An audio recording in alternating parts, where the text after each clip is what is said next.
Task of welcoming you to this very important occasion. But before I do that, let me recognize the Honourable Minister of International Trade, Industry, Commerce and Consumer Affairs, Honourable Lindsay Grant, at the head table. I'm also recognizing the Permanent Secretary of the same ministry, Mr. Charlton Edwards, and the new Chairman of the Chamber of Commerce and Industry Manufacturers Division, Mr. Keithley Phillip. And in the audience, I cannot help but recognize the presence of Mr. Jose Rosa and his team from Cajola and others who has been the architect of this national manufacturing strategy, from which the National Manufacturing Competitiveness Council was created. This national, as we call it, NMNC, National Manufacturing Competitiveness Council, is one of the many recommendations that was identified and suggested in the report that was prepared by a consulting firm on how St. Kitts and Nevis can move its manufacturing sector forward, more sustainable, and continue to make positive progress despite global challenges that are faced at all times. The NMMC will comprise of certain members of the manufacturing, public and private sector in St. Kitts and Nevis that will strengthen the capacity of both the manufacturers in private sector and government in policy formulation and policy implementation. It is a very important component of that strategy. So without going any further, I would like to ask Mr. Keithley Phillip, of the Chairman of the Manufacturers Division, Manufacturing Council, for the invocation and welcome remarks. Mr. Phillip. There is no time to lose, or we will be left behind. Now is the time for action. And if Mr. Jose can remember clearly, he would recognize those as the last words that he would have written in his message as part of the completion of and presentation of the National Manufacturing Strategy. Those are very decisive words. And to me, it is a tangible expression of the passion and the generous sponsorship of Cajola Christiana that we are now here gathered in this bipartisan forum of private and public sector organizations to move forward with the National Manufacturing Strategy. The national manufacturing industry is at a critical juncture in our development. And as such, we have to be very careful as we decide on how to move forward. As a sector, we are nonetheless encouraged by the words of the Honourable Prime Minister, who in his 2016 budget addressed, and under the section captioned Major Programs and Policies, he spoke to the importance of the manufacturing sector to our economic expansion. He noted that the manufacturing sector remains, and I quote, crucial to improving our export potential and employment generation as it continues to provide notable levels of employment opportunities. He continued, and I quote, the government has determined that the necessary steps will be taken to activate plans for the establishment of the National Manufacturing Competitiveness Council. And folks, that is the reason why we are here today.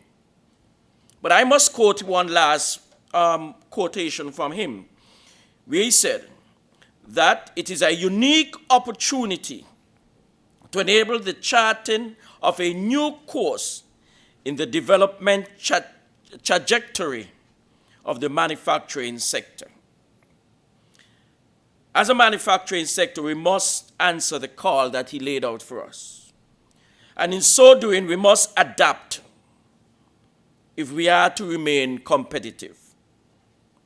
As a sector, we must ensure that the education and skills development are so shaped that graduates can be easily assimilated into the manufacturing and other private sector organizations.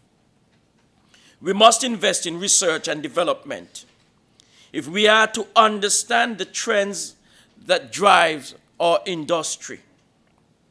We must incorporate global standards in our business practices if we are to take advantage of new and emerging markets. Yet, while I make those observations, I share the concern that there are several trade and development agreements that our Federation has signed on to. While these agreements have the potential to facilitate trade between the Federation and the wider regional and international markets, there must be some form of quid pro quo. In other words, if there are no tangible benefits to be derived by the Federation on the signing of these trade and development agreements, then I must confess that such agreements are of no use to us at the Federation.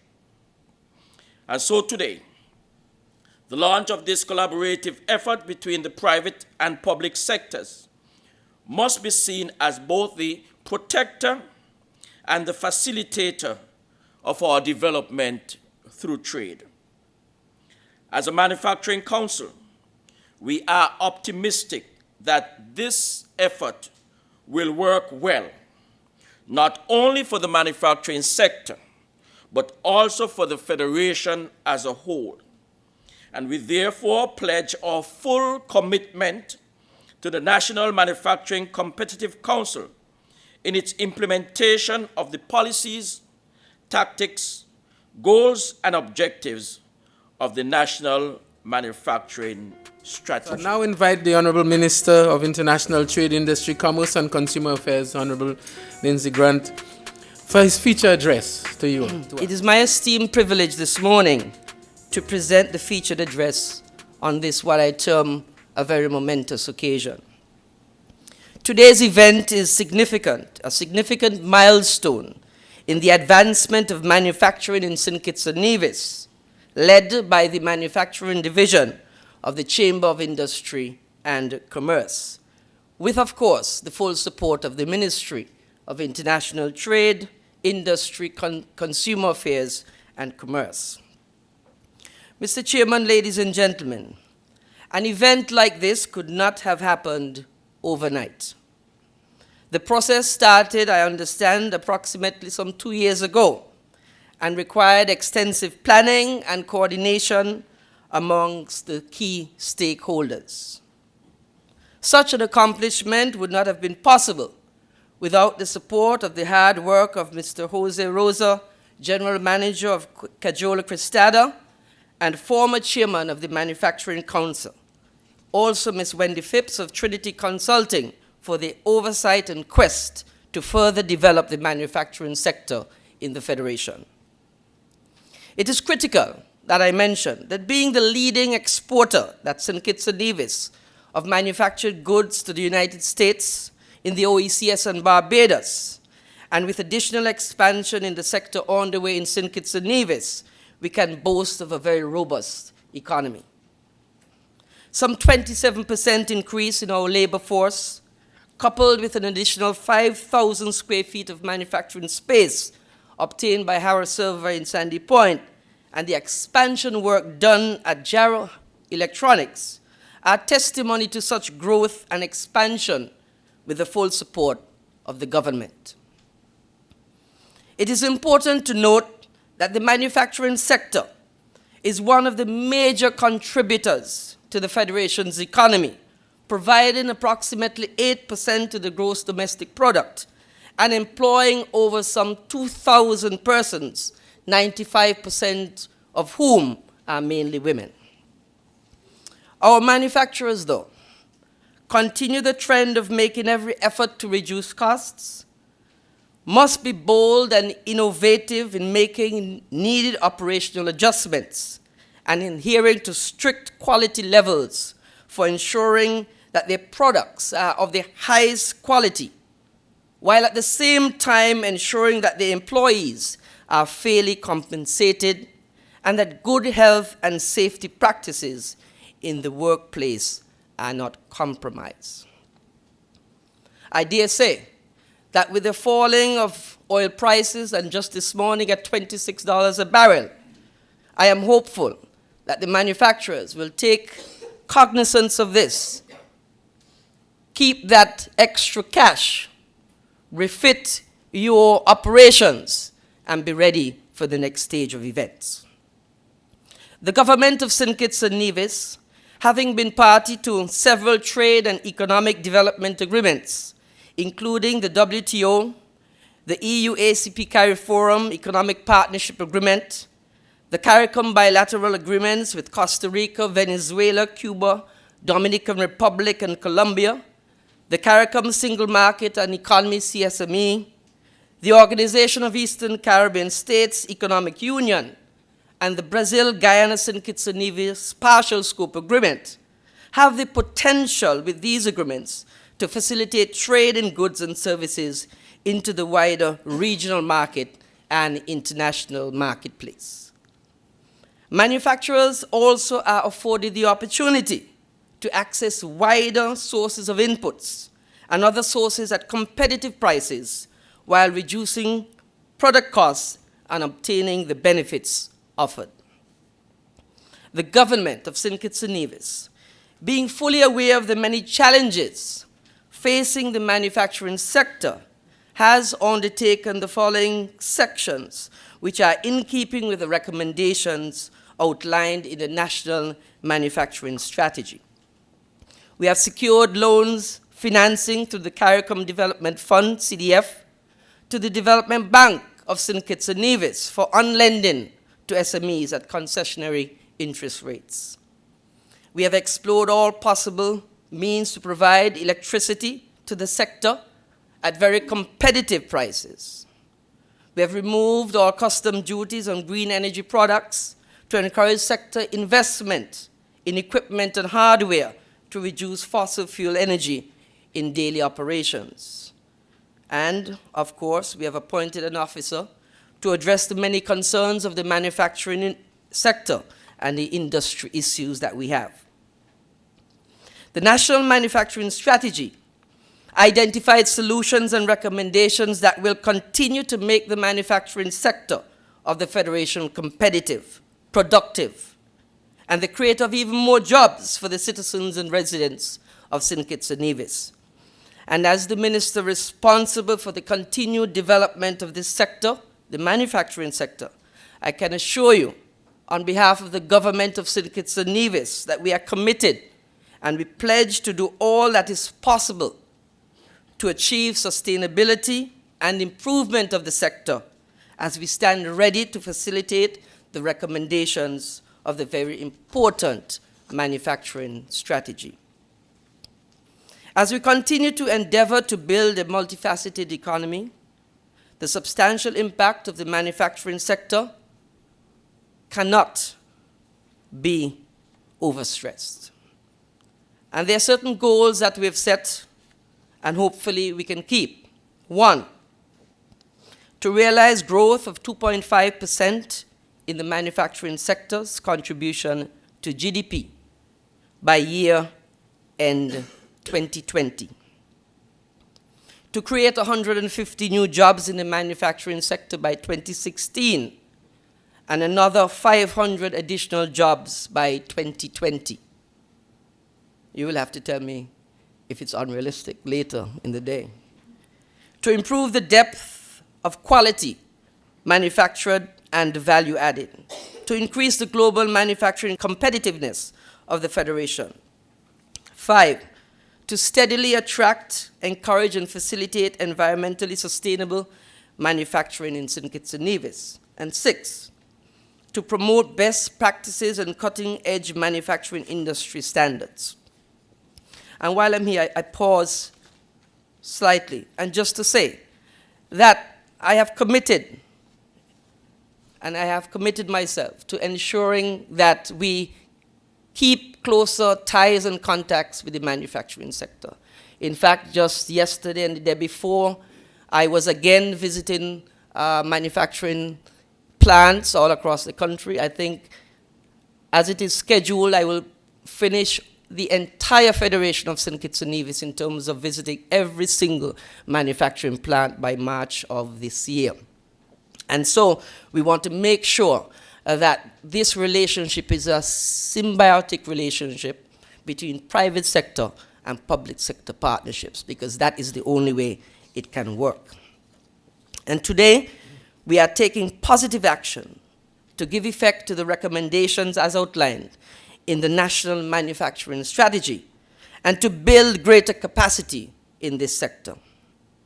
The launch of the National Manufacturing Competitiveness Council is a strong demonstration of the partnership between the government and the private sector. It is the hope that as we continue to work together, there will be greater collaboration. With this launch, the Council will assume the responsibility of having oversight with regard to the implementation of the recommendations as outlined in the National Manufacturing Strategy. And ladies and gentlemen, let me once again reaffirm this government's commitment and support to the manufacturing sector and look forward to further growth and development in this sector. At this point, as we move along, I'd like to invite the co-chair of the National Manufacturing Competitiveness Council and also Permanent Secretary of the Ministry of International Trade, Mr. Charlton Edwards, for his presentation. Ladies and gentlemen, it is not my intention to have a long talk. To put things into perspective, we have had a long run. We have been sailing, and in so doing, we need to take things into perspective and recognize that we are not on our own. There are countries, regions that will be looking at us and see what we are doing. And the issue of competitiveness becomes more prevalent in terms of how we do business. And therefore, with the support from the private sector, and to be specific, Cajola Cristada in terms of Jose Rosa and his vision, and of course from the support of the consultant, we were able to develop a strategy. Looking at this strategy, the idea was to have not just a strategy as a piece of a document that you put on the shelf, but this is the serious part of the process, the implementation. And in consultation with the minister and in consultation with the chamber, we decided that we had to move forward. And I think this is a significant step in terms of what we need to do. Mr. Rosa, you were identified as a key person in terms of the vision for the council. Can you tell us how this came about? Well, it's been a long journey, okay? We started that process more than 5 years ago, okay? We understand the opportunity that we have in St. Kitts and Nevis to keep that we have at the manufacturing sector, but also we need to continue growing. And we understand we need a strategy, that we have many laws and many things that we need to put in together to make sure we be able to continue growing manufacturing. You know, one of the numbers that was mentioned here, manufacturing always has been between 6 to 8% of our GDP consistently. And we have to make sure we can keep that and continue growing. And you have to have some policies in place, and this part of that we put in together as part of the manufacturing strategy. We think to get additional people coming to the island, or even the small business sector to grow, or the small manufacturing, or even the local manufacturing sector continue growing, we need to have a clear perspective where we're going to move with the manufacturing sector. Okay, can you tell us what your vision is for the manufacturing sector in the future? Well, I see the manufacturing sector here in St. Kitts moving from that we are now. We are a very, I would say, light manufacturing, means small manual assemblies, those kind of operations. I see that we have to move to more technical places in the manufacturing sector, because it's the competition is more harder in that light manufacturing with other countries like in Asia and other countries in Central America, even in the Caribbean. And the only way that we can do that, we can prepare ourselves to bring to St. Kitts and to continue growing with more technical parts, including even research and development. It's the only way that we can move forward to be able to have, or to continue that we have now and continue growing in the future.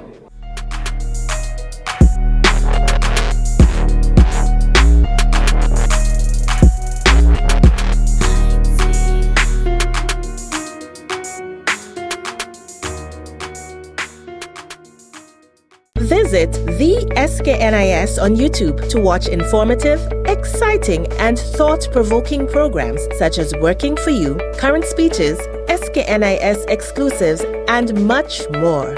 Hit the subscribe button to be alerted when a new video is uploaded. What are you waiting for? Head to the SKNIS and start exploring.